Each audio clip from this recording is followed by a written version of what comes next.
Did you know that Blender has a tool built right in that allows you to automatically generate rigs?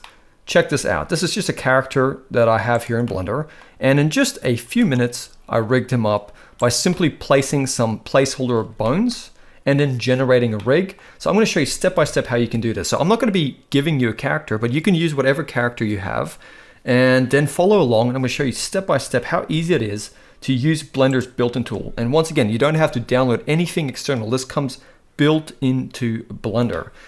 Just look how powerful it is. You have all of these controllers, and you don't have to know anything about rigging whatsoever. You don't have to know how this works, how parenting relationships works, because all of this is completely generated for you. You've got like the main control here, you've got like the hip, you've got all these complex IK setups, all of them making animation and movement easier without you having to do all of the complicated stuff. So yeah, let's jump in, and I hope you enjoy. Like, subscribe, and let me know what you think. So go ahead, open up Blender with your character of choice inside of it.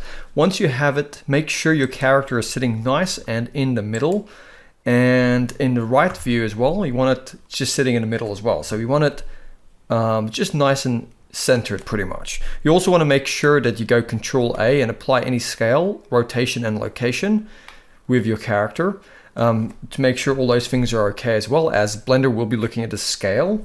So what we're also going to do is we're going to go to Edit. We're going to go over to Preferences. Okay, you want to go to Add-ons, and you want to type in Rig. And you should see something come up here called Rigify, in which case you want to click on this little tick to enable it. If you don't see it, you might have to go to Get Extensions and then look for it here by typing in Rigify.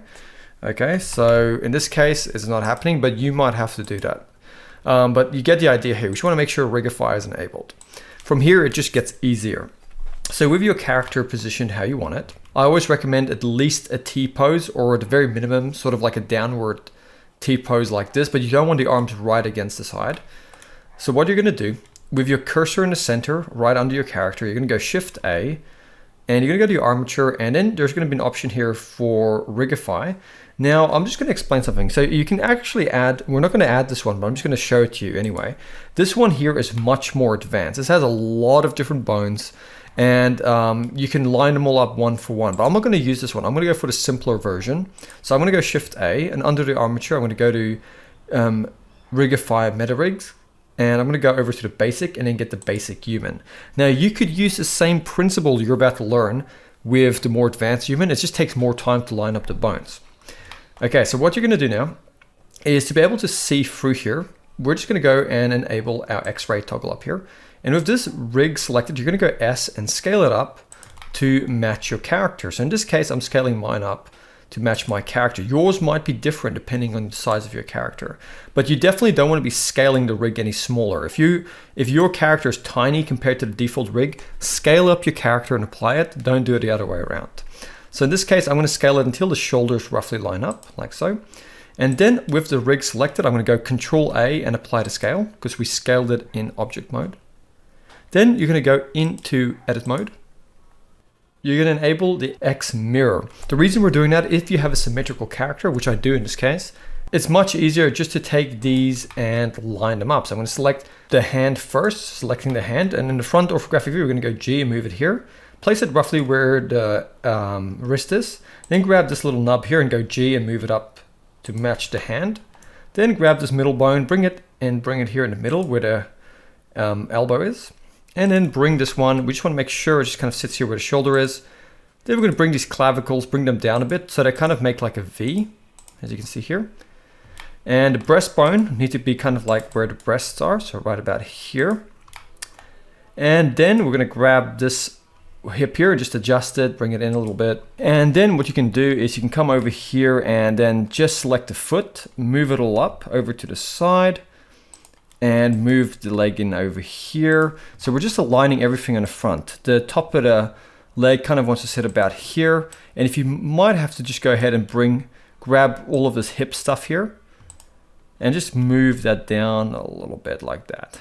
But you can see how simple it is. It's very, very straightforward kind of concept. And then with the head here as well, make sure that this bone here kind of matches.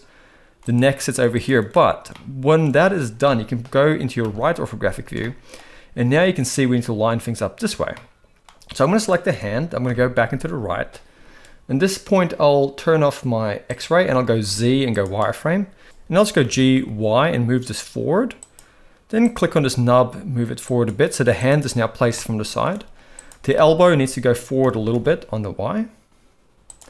And then the shoulder here needs to kind of go back a little bit, as you can see at the top here. Okay, and then the head, in this case, I need to bring my head forward a bit, bring it back over here a little bit. And then these two neck bones need to kind of just be sitting over here like that. The breastbones are okay, the clavicles are okay. And it might be a little bit different for you. The knee can go back a little bit. And the ankle needs to go back a little bit to where the ankle is. And the middle of the foot just needs to go back a little bit like so. There we go, like that. And you might just have to come here and just kind of move this guy. Depends once again on how your character is placed. But you just want these bones kind of lined up inside there. Like that. You really don't want to overcomplicate it. Just keep it simple. And I think it's quite intuitive. You can just look and see where things are supposed to go. So now you can see all of these bones are nicely lined up. So let's go into object mode. And now with this rig selected, we're going to go over to our object data properties. We're going to scroll down and we're going to click here under the Rigify on generate rig. And now it's generated the rig for us. So with this rig selected, we're going to temporarily just press H to hide it. And then let's click on the original rig, which we placed here. This is the ungenerated rig, just the original layout. Let's just press M and create a new collection and just go create. And let's just turn it off in both the viewport and the render, just so we don't see it. And let's go Alt H to bring back our new generated rig. Click on it and then go into pose mode. And in this case, we're going to come over here to our bone collections under the object data properties for the bones. Drag this guy down here, and then you can see all of these. And we want to go here and turn all of them off. Going all the way down. You can hold in shift and just drag over them to turn them all off. And we're going to do the last one here. It's going to be the root. Now remember that these three at the bottom were not turned on by default. But the one we're going to turn on now is the deformation. Those are the actual bones that deform the mesh. So enable that one. And then go back into object mode. Select your character mesh. Then holding in shift, select the armature. Go Control P and then go with automatic weights.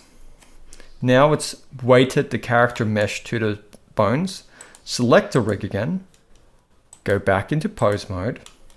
And now once again, come over here to your bone collections and just do the opposite. We're now going to come scrolling down.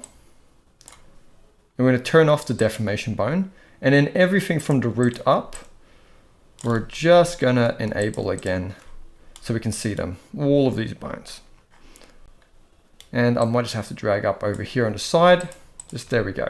So all of this, everything from the torso, all the way down to the root, but just excluding these three at the bottom. Okay, so now we have all our controllers back, and let's go Z, let's go into solid. And now you have a rig. Look at that. Now you can take your character and you can have fun with it. So you can use all of these controllers, and it's pretty much done all of the work for you.